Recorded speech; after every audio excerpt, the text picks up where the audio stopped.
முத்து விளைகின்ற 3 கடல் சூழ்ந்திருக்கும் தென்னகத்தில் அன்றும் இன்றும் என்றும் இளமை மாறாத என் முத்தமிழே, முதற்தமிழே, மூத்த தமிழே, உமக்கு எனது முதல் வணக்கம். உம்வழி இந்த தமிழ் தேசிய களத்தை நிறைத்திருக்கின்ற அனைத்து தாய் தமிழ் சொந்தங்களுக்கும் இன பற்றாளர்களுக்கும் எனது மறுவணக்கம். பொதுவாக இடைத்தேர்தல் என்றாலே அந்த தொகுதி முழுக்க விழாகோளம் பூண்டு விடுகிறது. அப்படியாக இந்த விக்கிரவாண்டி சட்டமன்ற தொகுதி இன்னும் 7-8 நாட்களில் திருவிழா போல காட்சி தரும். காரணம், வெள்ளைக்கரை வேட்டியும் சல்லா சட்டையும் இந்த சட்டமன்ற தொகுதியின் ஒவ்வொரு பகுதியின் சந்து பொந்திலும் மூளை முடுக்கிலும் பெட்ரோமாக்ஸ் லைட் போல மூளை முடுக்கிலும் பெட்ரோமாக்ஸ் லைட் போல கும்பல் கும்பலாக ஒளிவிட்டெறியும். காரணம், நாம் தமிழர் கட்சியின் பிள்ளைகள் இந்த களத்தில் உறுதியாக நின்று எங்களுடைய கொள்கை கோட்பாடுகளையும் தத்துவங்களையும் முன்னிறுத்தி இந்த தேர்தல் களத்தை சந்திக்கிறோம். இன்றைக்கு இந்த விக்கிரவாண்டி சட்டமன்ற தொகுதியில் இடைத்தேர்தல் நடக்கின்றது என்றால் இந்த தொகுதிக்கு பக்கத்து தொகுதி மக்கள் எங்கள் தொகுதி எம்எல்ஏ எப்ப சாவாரு என்று நினைக்கும் அளவிற்கு இந்த தொகுதியில் பணமழை பொழிகிறது.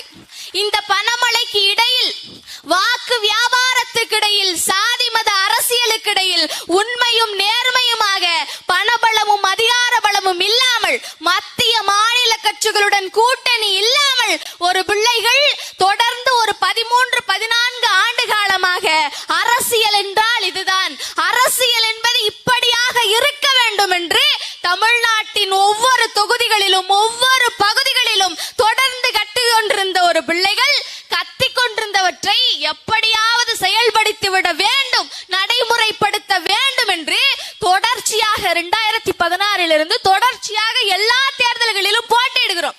அப்படியாக 2024 நாடாளுமன்ற தேர்தலில் அங்கீகரிக்கப்பட்ட மாநில கட்சியாக உருவான நாம் தமிழர் கட்சி அதே 2024 இடைத்தேர்தலில் இந்த விக்கிரவாண்டி சட்டமன்ற தொகுதியில் ஆளுங்கட்சியாக இருக்கின்ற திமுகவை எதிர்த்து இந்த களத்திலே களமாடி கொண்டிருக்கிறோம். அன்பார்ந்தவர்களே, அரசியல் என்ற எண்ணம் இல்லாதவன் மனிதனாகவே இருக்க முடியாது. அரசியல் என்று தனியாக ஒன்றும் கிடையாது, அரசியல் இல்லாமல் ஒன்றுமே கிடையாது என்ற புரிதலோடு இந்த களத்திலே நாங்கள் நிற்கிறோம்.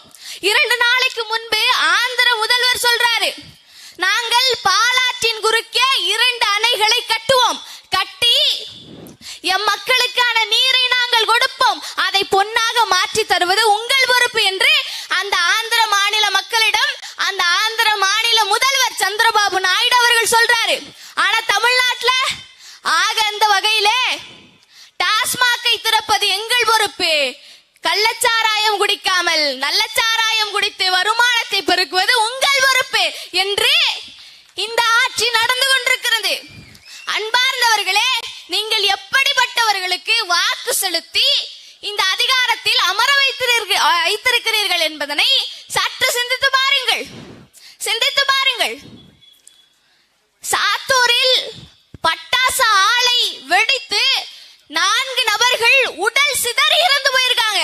ஆனால் அவர்களுக்கு கொடுக்கப்பட்ட நிதி 3 லட்சம். ஆனால் கள்ளக்குறிச்சியில் கள்ள சாராயம் குடித்து இறந்து போனவர்களுக்கு 10 லட்சம். அப்போ இது பாமர மக்களுக்கான ஆட்சியா இல்ல அரசியல் வியாபாரிகளுக்கான ஆட்சியா என்கின்ற கேள்வி எங்களுக்குள்ள எழுது. ஆந்திராவிலும் கர்நாடகாவிலும் கேரளாவிலும் ஒரு சொட்டு நீருக்காக கையேந்து நிற்கிற நிலை, அவள நிலை எங்களுக்கு இருக்கு.